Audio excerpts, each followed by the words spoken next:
The birth of Israel, a complete history, ancient roots in the rise of Zionism. For thousands of years, the land known today as Israel and Palestine has stood at the crossroads of civilizations. Empires have risen and fallen across its hills and deserts. Kings, prophets, and conquerors have all fought to control its cities. At the heart of this land lies one city that has shaped the destiny of millions: Jerusalem. Sacred to Jews, Christians, and Muslims alike, Jerusalem has long been one of the most contested cities in the world. But the story of modern Israel does not begin in the 20th century. It begins thousands of years earlier. The ancient kingdoms. More than 3,000 years ago, ancient Jewish kingdoms emerged in this region. According to historical and biblical records, the Kingdom of Israel and the Kingdom of Judah developed powerful religious and cultural traditions centered around Jerusalem. These kingdoms thrived for centuries until powerful empires from the east began expanding across the Middle East. In 586 BCE, the Babylonian Empire invaded the region. The city of Jerusalem was destroyed, and many Jews were forced into exile. This moment became known as the Babylonian captivity. For the Jewish people, exile became a defining part of their history. Even when many later returned to rebuild Jerusalem, the memory of displacement remained deeply rooted in Jewish identity. Centuries later, another empire would conquer the region: the Romans. In the 1st century CE, tensions between Jewish inhabitants and Roman authorities erupted into open revolt. Rome responded with overwhelming force. In the year 70 CE, Roman armies surrounded Jerusalem and destroyed the Second Temple. This catastrophic event occurred during the Roman siege of Jerusalem. After crushing the rebellion, the Romans expelled many Jews from the region. This began what historians often describe as the Jewish diaspora, the scattering of Jewish communities across Europe, North Africa, and the Middle East. For nearly 2,000 years, Jewish communities lived far from their ancestral homeland. Yet across centuries and continents, many continued to preserve the idea of eventually returning to the land of their ancestors. Life in the diaspora. Throughout the Middle Ages and into the modern era, Jewish communities developed rich cultures in countries across Europe and the Middle East. But life was often difficult. Jewish communities frequently faced discrimination, restrictions, and violence. In some places they were expelled. In others they were confined to segregated neighborhoods.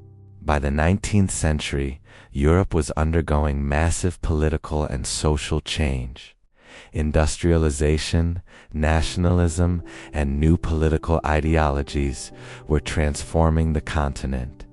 For many Jewish intellectuals, these changes sparked an important question: could Jews truly be safe as minorities in other nations? Or did they need a country of their own? This question would soon give birth to a powerful political movement, the birth of Zionism. In the late 19th century, a new idea began spreading among some Jewish thinkers and activists. The idea was simple but revolutionary. Jews should return to their historical homeland and establish a modern nation there. This movement became known as Zionism. One of the most influential figures behind this idea was a journalist and political activist named Theodor Herzl. Herzl lived in Europe during a time when anti-Semitism was still widespread. In 1896, he published a groundbreaking book arguing that the Jewish people needed a state of their own. Herzl believed that only a sovereign homeland could guarantee safety and self-determination for Jews. His ideas quickly inspired supporters across Europe. Soon after, activists organized the first Zionist political gathering. The movement became organized through the World Zionist Organization. Their goal was clear: establish a national homeland for the Jewish people in Palestine. At the time, however, Palestine was not an independent country. It was part of a vast empire that ruled much of the Middle East. The Ottoman Empire, a land under Ottoman rule. For centuries, the Ottoman Empire governed the land stretching from southeastern Europe to the Arabian Peninsula. Palestine was one of its provinces. During the late 19th century, the region was home to a diverse population of Arabs, Jews, Christians, and others.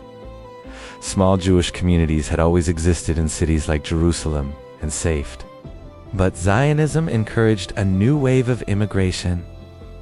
Jewish settlers began arriving from Europe, hoping to build agricultural communities and towns.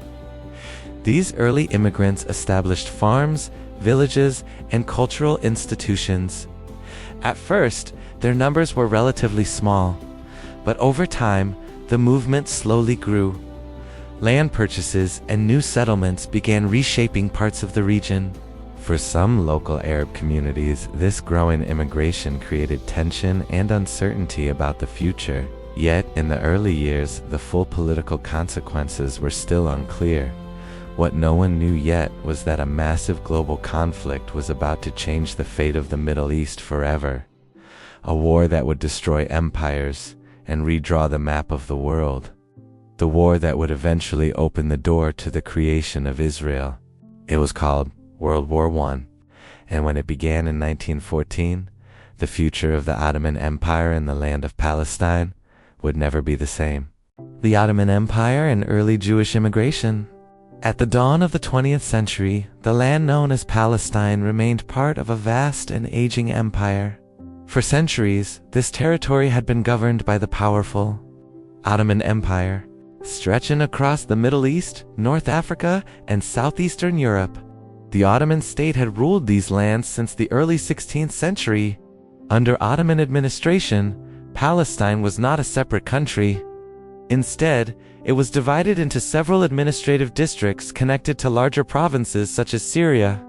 Despite its political structure, the region was home to a rich and diverse population. Most inhabitants were Arabic-speaking Muslims, alongside significant communities of Christians and Jews. Cities like Jerusalem, Jaffa, and Haifa served as cultural and economic centers where different religious groups lived side by side. For centuries, these communities maintained a fragile but functioning coexistence. But in the late 19th century, a powerful new force began to reshape the region: Jewish immigration. The first waves of immigration. Inspired by the ideas of modern Zionism, Jewish settlers began arriving in increasing numbers. Many came from Eastern Europe, where discrimination and violence against Jewish communities had intensified.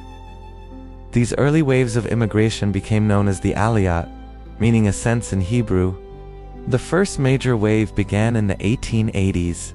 Thousands of Jewish immigrants traveled to Ottoman Palestine, hoping to build a new life. Many believed they were returning to the land of their ancestors. These immigrants founded agricultural communities known as kibbutzim and moshavim. Life was not easy. The land was often difficult to cultivate, and many settlers had little farming experience. Disease, poverty, and harsh conditions forced some communities to abandon their settlements, but others endured. Gradually, small Jewish towns and farming villages began appearing across the landscape. The Zionist movement provided financial and organizational support. One of the most important institutions involved in purchasing land and funding settlements was the Jewish National Fund, established by the broader Zionist movement, led by figures like Theodor Herzl. Land purchases were usually made legally from Arab landowners, many of whom lived in distant cities. However, these transactions sometimes displaced Arab tenant farmers who had worked the land for generations. This created growing resentment among parts of the local Arab population. At first, these tensions remained relatively limited, but as immigration increased, concerns about the region's future began to grow. The second wave of Zionism. In the early 20th century, another major wave of Jewish immigrants arrived. These newcomers brought new political ideas. Many were influenced by socialist ideals and believed in building a collective Jewish society in Palestine. They helped establish new institutions that would later form the foundation of a future state. These included workers' unions, defense organizations, and political movements. Among the most important developments was the creation of early Jewish self-defense groups. These organizations were formed partly because the Ottoman government offered limited security in rural areas. Meanwhile, Arab communities in Palestine were also experiencing their own political awakening. Across the Middle East, a new force was emerging: Arab nationalism. Many Arab intellectuals and leaders began advocating for independence from Ottoman rule. They imagined a future where Arab peoples could govern themselves rather than living under a distant imperial authority. These competing visions, Jewish national revival and Arab nationalism, would eventually collide in Palestine. But before that conflict could fully emerge, the entire region would be shaken by one of the most devastating wars in human history: the World at War. In 1914, Europe erupted into conflict. The war quickly expanded across continents and empires. It became known as World War I. The Ottoman Empire entered the war on the side of Germany and Austria-Hungary. This decision placed Ottoman territories directly in the path of the Allied powers, including Britain and France. Palestine suddenly became strategically important. For the British Empire, controlling the region meant protecting routes to India and securing influence in the Middle East. As British forces advanced through the region, they began making promises to multiple groups, promises that would later shape the future of the land. One of the most famous of these promises came in 1917. It was a short letter written by the British government, but its impact would echo through history. It was called the Balfour Declaration. In this declaration, Britain expressed support for the creation of a national home for the Jewish people in Palestine. At the same time, British leaders had also encouraged Arab independence movements in the region. These overlapping promises would later create deep political contradictions. When the war finally ended in 1918, the Ottoman Empire collapsed. The Middle East was suddenly open to new powers and new political arrangements. The fate of Palestine would now be decided not by Ottoman rulers, but by the victorious Allied powers. Among them, one nation would take direct control: the United Kingdom. And under British rule, the tensions between Arabs and Jews in Palestine would intensify dramatically. The stage was being set for a conflict that would shape the modern Middle East. British rule and rising tensions. When the guns of World War I finally fell silent in 1918, the Middle East entered a new and uncertain era. The once powerful Ottoman Empire had collapsed. Its territories were divided among the victorious Allied powers. Among the most contested regions was the land known as Palestine. In 1920, the League of Nations granted Britain authority to administer the territory under a political arrangement known as the Mandatory Palestine. Under this mandate, the United Kingdom was responsible for governing the region and preparing it for eventual self-rule. But Britain faced an almost impossible task. It had promised different futures to different peoples. To the Jewish Zionist movement, Britain had issued the Balfour Declaration, supporting the creation of a Jewish national home. At the same time, many Arab leaders believed they had been promised independence after the war. These conflicting expectations would soon create deep tensions, a changing population. During the 1920s and 1930s, Jewish immigration to Palestine increased dramatically. Many immigrants were fleeing rising anti-Semitism in Europe. Others were committed Zionists determined to build a new society. Cities like Tel Aviv expanded rapidly. Founded only a few years earlier as a small coastal settlement near Jaffa, Tel Aviv quickly grew into a modern Jewish urban center. Meanwhile, the ancient city of Jerusalem remained a focal point of religious and political tension. Jewish institutions multiplied. Schools, farms, labor unions, and political organizations were established across the region. Among the emerging leaders of the Jewish community was a determined political figure named David Ben-Gurion. Ben-Gurion believed strongly in building the foundations of a future Jewish state through immigration, settlement, and political organization. But the rapid changes taking place in Palestine alarmed many Arab residents. They feared that continued immigration would eventually turn them into a minority in their own land. Land sales and new settlements intensified these concerns. Tensions between the two communities began to grow, violence and riots.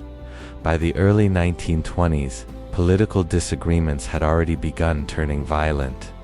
Clashes erupted in cities across the region. In 1921, riots broke out in Jaffa, resulting in dozens of deaths. Violence erupted again in 1929, particularly around religious sites in Jerusalem. The British authorities struggled to maintain order. They attempted to balance the competing demands of Arabs and Jews, but every decision risked angering one side or the other. As tensions escalated, the British government began issuing policy papers limiting Jewish immigration.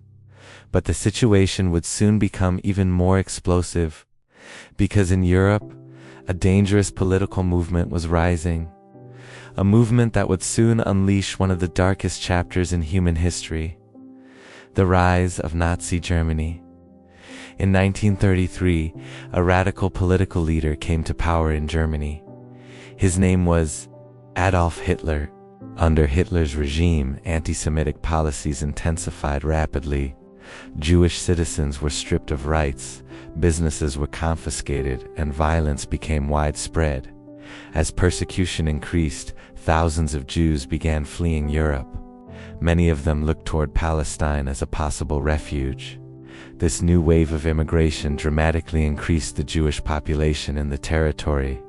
But for many Arabs in Palestine, this growing influx confirmed their worst fears. They believed that British policies were enabling the creation of a Jewish state against their will. In 1936, anger erupted into a full-scale uprising, the Arab Revolt. Between 1936 and 1939, Palestine was engulfed in a massive rebellion known as the Arab Revolt in Palestine. Arab militants launched strikes, protests, and attacks against both British authorities and Jewish settlements. The British government responded with military force. Thousands of troops were deployed to suppress the uprising. Entire villages were searched and curfews imposed. The revolt ultimately failed, but it left deep scars on the region. The conflict also convinced British leaders that governing Palestine had become increasingly unsustainable. As tensions continued rising across Europe, another global war was approaching, a war that would change the course of history and dramatically influence the future of the Jewish homeland. It would begin in 1939, and the world would soon know it as World War II. World War II and the Holocaust.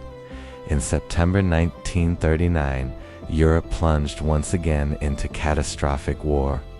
Germany invaded Poland, triggering a global conflict that would soon spread across continents. The world would come to know this devastating conflict as World War II. For millions of people, the war would become the most destructive event in modern history. But for Jewish communities across Europe, it would become something even darker. A systematic campaign of persecution, violence, and extermination. A genocide that would later be known as the Holocaust. The Nazi campaign against Jews. After rising to power in Germany in 1933, Adolf Hitler and the Nazi regime had already begun stripping Jewish citizens of their rights. Jewish businesses were boycotted. Jewish professionals were banned from many occupations. Children were expelled from schools. But when war began, Nazi policies became far more extreme. Across occupied Europe, Jewish populations were forced into crowded ghettos. Entire communities were isolated behind walls and barbed wire. Families lived in terrible conditions, often with little food, medicine, or hope. But even these brutal conditions were only the beginning. By 1941, Nazi leaders had begun implementing what they called the final solution. This plan aimed at the complete destruction of Europe's Jewish population. Millions of Jews were deported to concentration camps and extermination camps across Nazi-controlled territory. Among the most infamous camps was Auschwitz. Here and in many other camps, industrialized killing became a horrifying reality. Gas chambers, forced labor, starvation, and mass shootings became tools of genocide. By the end of the war, approximately 6 million Jews had been murdered. Entire communities that had existed for centuries were wiped from the map. The scale of this tragedy shocked the world. And when the war ended in 1945, the fate of surviving Jewish refugees became an urgent global question. Survivors without homes. Across Europe, hundreds of thousands of Jewish survivors found themselves displaced. Many had lost entire families. Their homes and communities were gone. In refugee camps across Europe, survivors searched desperately for a place to rebuild their lives. For many, the idea of returning to their former countries felt impossible. Anti-Semitism had not simply disappeared with the fall of Nazi Germany. As a result, growing numbers of survivors looked toward Palestine. For them, the dream of a Jewish homeland was no longer just a political aspiration. It had become a matter of survival, the struggle in Palestine. Meanwhile, the situation in Mandatory Palestine had grown increasingly tense. Jewish militias had formed underground organizations to defend settlements and push for independence. Groups such as the Haganah began preparing for the possibility of future conflict. At the same time, smaller militant organizations carried out attacks against British authorities in an attempt to force Britain to leave Palestine. Britain now faced a growing crisis. Jewish survivors were attempting to immigrate to Palestine in large numbers, but British immigration restrictions remained in place. Some refugee ships attempting to reach the coast were even turned back. These policies created anger and frustration among Zionist leaders. Among them was David Ben-Gurion, who increasingly believed that only full independence could guarantee the safety of Jewish communities. The situation was becoming impossible for the British government to manage. Violence between Jewish militias, Arab groups, and British forces was escalating, and international pressure was growing. By the late 1940s, Britain had reached a difficult conclusion. It could no longer govern Palestine alone. Instead, the question of the region's future would be handed to a new global organization.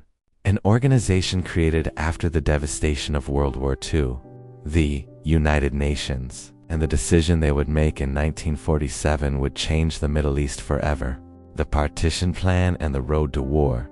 By the end of World War II, the political situation in Palestine had reached a breaking point. Violence between Jewish and Arab communities was intensifying. British authorities were increasingly unable to control the region. Faced with mounting pressure, the United Kingdom decided to hand the problem to a newly formed international body, the United Nations. In 1947, the United Nations created a special committee to examine the future of Palestine. After months of investigation, the committee proposed a dramatic solution. They recommended dividing the territory into two independent states, one Jewish, one Arab. This proposal became known as the United Nations Partition Plan for Palestine. The proposed division. Under the plan, the land would be divided into two states, with Jerusalem placed under international administration because of its religious significance. Jewish leaders accepted the proposal, despite concerns about the borders and security of the proposed state. For them, it represented the first international recognition of a Jewish homeland. But Arab leaders rejected the plan completely. They argued that the United Nations had no right to divide the land without the consent of its Arab majority. Many feared that the creation of a Jewish state would lead to the displacement of Arab communities. When the UN General Assembly voted on the proposal in November 1947, the result would change history. the partition plan passed. Celebrations erupted in Jewish communities, but for many Arabs across Palestine and the wider Middle East, the decision was seen as a grave injustice. Almost immediately, violence erupted, civil war in Palestine. Following the UN vote, Palestine descended into chaos. Armed groups from both sides began attacking each other's towns, villages, and transportation routes. What began as sporadic clashes quickly turned into a full-scale civil war. Jewish defense organizations mobilized their forces. The most important of these groups was the Haganah, which had grown into a large and organized militia. Meanwhile, Arab fighters and volunteers from surrounding regions entered the conflict to oppose the creation of a Jewish state. Cities such as Haifa and Jaffa became battlegrounds. Roads were ambushed. Neighborhoods were divided by barricades. As the violence intensified, many civilians fled their homes. Hundreds of thousands of Palestinian Arabs would ultimately become refugees during the conflict. This mass displacement would later become known as the Nakba, meaning catastrophe in Arabic. At the same time, Jewish communities also feared annihilation. Many believed that if the surrounding Arab nations intervened militarily, the newly forming Jewish state might not survive. The final turning point arrived in May 1948. The British Mandate was ending, and a historic declaration was about to be made: the birth of Israel. On May 14, 1948, Jewish leaders gathered in the city of Tel Aviv. In a modest hall, a historic announcement was prepared. The leader delivering it was David Ben-Gurion. Standing before a small audience, Ben-Gurion read a declaration that would reshape the Middle East. He proclaimed the establishment of a new nation, the State of Israel. For Jewish communities around the world, it was the realization of a dream that had lasted nearly 2,000 years. But the declaration also triggered immediate war. Within hours, armies from neighboring Arab states began preparing to invade Egypt, Jordan, Syria, Iraq, and Lebanon. The conflict that followed would become known as the 1948 Arab-Israeli War. The survival of the newly declared state would soon be tested in one of the most dramatic conflicts in modern history: war, refugees, and a new Middle East. On May 14, 1948, the State of Israel was declared in Tel Aviv. Within hours of the announcement made by David Ben-Gurion, the region plunged into full-scale war. Neighboring Arab nations rejected the creation of Israel and launched a military intervention. Armies from Egypt, Jordan, Syria, Iraq, Lebanon crossed into the former territory of Mandatory Palestine. Their goal was clear: prevent the establishment of the new Jewish state. The conflict that followed would become known as the 1948 Arab-Israeli War. The war begins. At the start of the war, Israel's chances of survival were uncertain. The newly declared nation had only a small army, many of whom were recently organized militia fighters. But the Jewish forces quickly consolidated their military structure. The Haganah was transformed into the Israel Defense Forces, forming the backbone of Israel's military. Despite being surrounded by hostile armies, Israeli forces managed to hold key positions and secure supply routes. Fighting erupted across the region. Battles took place around cities like Jerusalem, Haifa, and Beersheba. The war unfolded in multiple stages throughout 1948 and into 1949. At times, the fighting was brutal and chaotic. Both sides suffered heavy losses. Entire towns changed hands as battles raged across the landscape. But over time, Israeli forces gained the advantage. They secured more territory than originally assigned under the United Nations Partition Plan for Palestine. By the end of the war, Israel controlled approximately 78% of the former British Mandate territory. The Palestinian refugee crisis? One of the most profound consequences of the war was the displacement of civilians. During the conflict, hundreds of thousands of Palestinian Arabs fled or were expelled from their homes. Many escaped the violence of advancing armies. Others were forced to leave during military operations. This mass displacement would later be remembered by Palestinians as the Nakba, meaning catastrophe. Approximately 700,000 Palestinians became refugees. Many settled in neighboring countries including Jordan, Lebanon, Syria. Refugee camps were established across the region. For many families, what they believed would be a temporary displacement became a permanent exile. The refugee issue would become one of the most complex and emotional aspects of the conflict, a problem that remains unresolved even today. New borders. When the fighting finally ended in 1949, armistice agreements were signed between Israel and several Arab states. The map of the region had changed dramatically. Israel now controlled most of the territory. Meanwhile, other areas fell under different administrations. The region known as the West Bank came under the control of Jordan, and the Gaza Strip was administered by Egypt. The city of Jerusalem was divided between Israeli and Jordanian control. The war had ended, but peace had not been achieved. Instead, the Middle East had entered a new and unstable era, a conflict that continues. The creation of Israel and the events of 1948 reshaped the entire Middle East. For Israelis, the war was remembered as the War of Independence, a struggle for survival that led to the birth of their nation. For Palestinians, it marked the beginning of displacement and statelessness. Over the decades that followed, the region would witness additional wars, uprisings, peace negotiations, and political transformations. Conflicts such as the Six-Day War and the Yom Kippur War would further reshape the political landscape.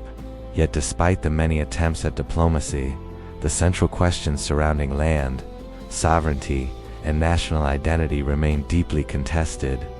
The story of Israel and Palestine is therefore not only a story of the past, it is a story that continues to unfold in the present. Documentary closing narration. From ancient kingdoms to modern nationhood, the land between the Mediterranean Sea and the Jordan River has witnessed thousands of years of history. Empires have risen, civilizations have fallen, but the deep connections that different peoples hold to this land remain as powerful as ever. Understanding this history is essential to understanding the modern world, because the events that shaped the birth of Israel did not end in 1948. They continue to influence politics, diplomacy, and human lives across the Middle East today. And the search for peace in this land remains one of the most challenging questions of our time.